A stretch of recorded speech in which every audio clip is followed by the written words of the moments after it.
Ini terkait niku Romo yang pertama masalah bencana akhir tahun.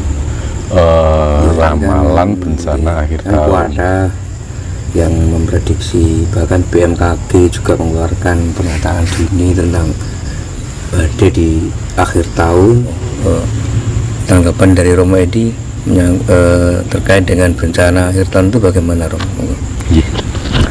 Sebelum saya menjawab, perkenankan saya menyapa sobat-sobat subscriber terlebih dahulu. Assalamualaikum warahmatullahi wabarakatuh. Rahayu, Rahayu, Sagung Dumadi.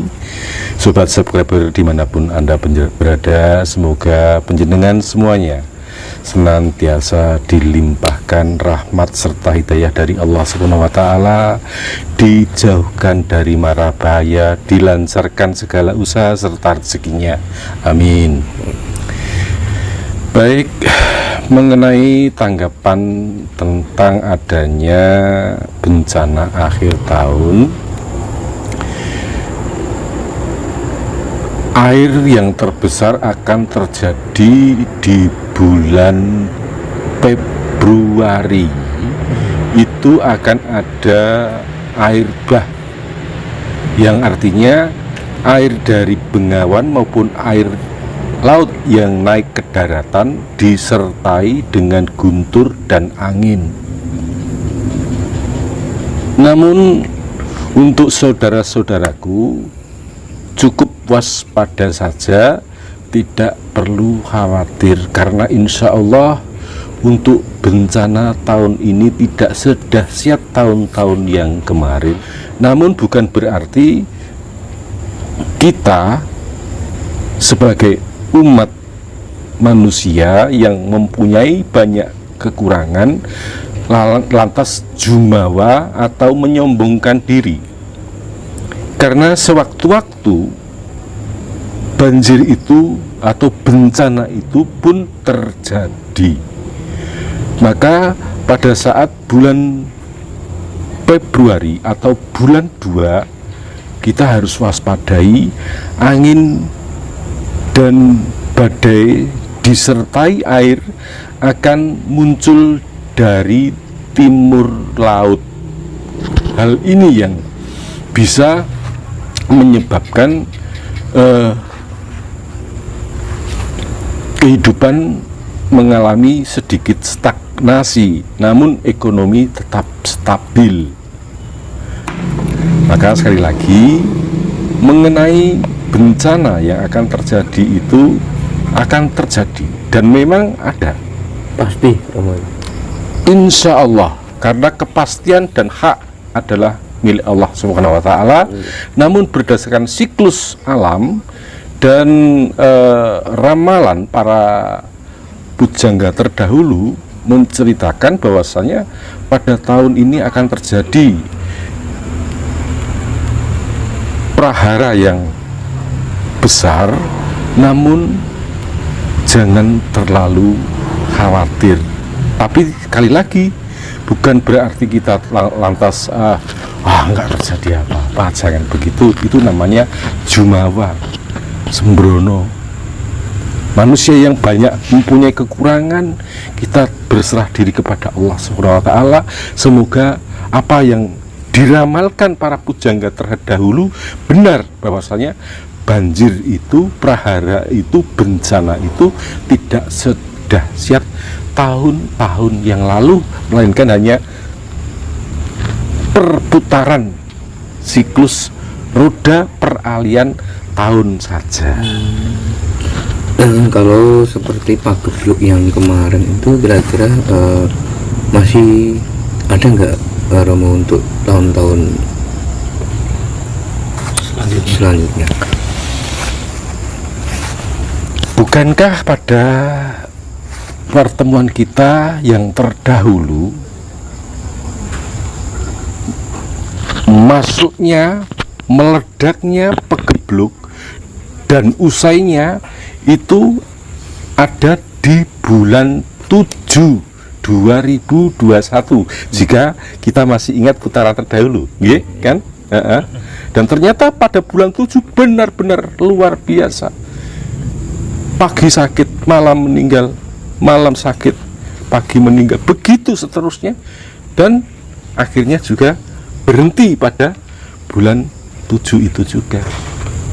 Nah, sekarang kita tinggal menikmati bahwasanya insya Allah tidak ada lagi pagebluk yang namanya pagebluk yang mengerikan tersebut.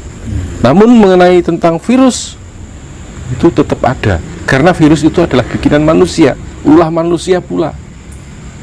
Jadi ulah manusia yang menyebabkan pagebluk seperti itu. Ulah manusia yang akhirnya menjadi bencana global. Bukankah kita masih ingat tentang usaha manusia yang ingin mengambil hasil bumi, menambang hasil bumi, misalkan mengambil minyak, lapindo misalnya. Pengeboran ini dilakukan manusia atau Allah? Manusia. Ulah manusia kan, akhirnya menjadi bencana. Nah, ini mengapa demikian? Itu adalah hukum alam. Ketika alam diperkosa, maka kita sebagai pemerkosanya yang bertanggung jawab. Begitu pula dengan adanya virus pandemi yang diciptakan oleh manusia, kita juga sebagai manusia yang terkena imbasnya. Berarti intinya itu semua karena ulah manusia sendiri nih Romo. Betul sekali.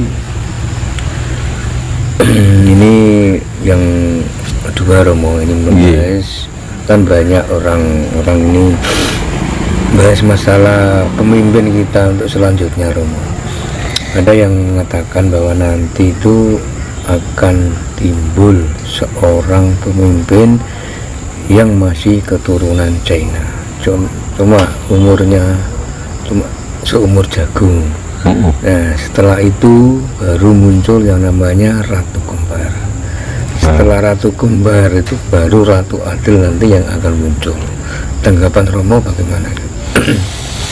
Sebenarnya untuk bicara tentang kepemimpinan yang akan datang, ini sangat riskan sekali, dan apalagi kalau kita bicara kasepuan ya. Jadi kasepuan otomatis untuk bicara ke depan tentang siapa pemimpin dan bagaimana, ini nantinya akan dikaitkan dengan politik katanya.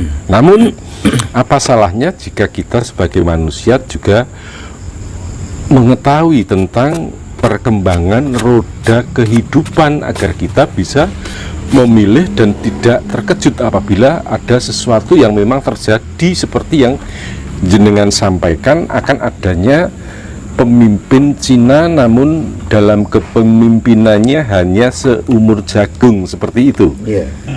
Namun menurut kacamata batin saya meramalkan, tapi sekali lagi ini hanya ramalan, bahwa sesungguhnya benar dan tidaknya itu adalah kehendak Allah Subhanahu wa Ta'ala. Insya Allah untuk kepemimpinan yang akan datang ini masih lahir tah suku Jawa. Ngaten, masih trah suku Jawa yang artinya keturunan Jawa. Namun dalam pemilihan nanti memang akan lebih ramai ketimbang pemilihan pada 10 tahun yang lalu. Akan lebih ramai pada pemilihan di 10 tahun yang lalu. Maka dari itu saya berharap saudara-saudara saya jangan sampai terbawa arus, ikuti nurani.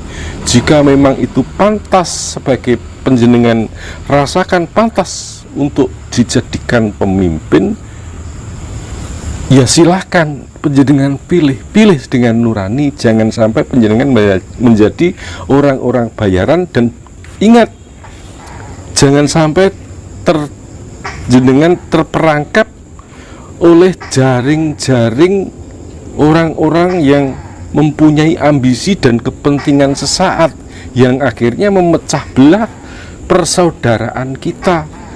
Karena apa? Pemilihan itu hanya sementara, namun persaudaraan kita selamanya. Saya katakan sementara. Oke lah, pemilihan yang jadi itu 10 tahun atau 5 tahun, tapi persaudaraan kita seumur hidup. Jangan sampai nanti panjenengan terpecah belah hanya karena beda pilihan.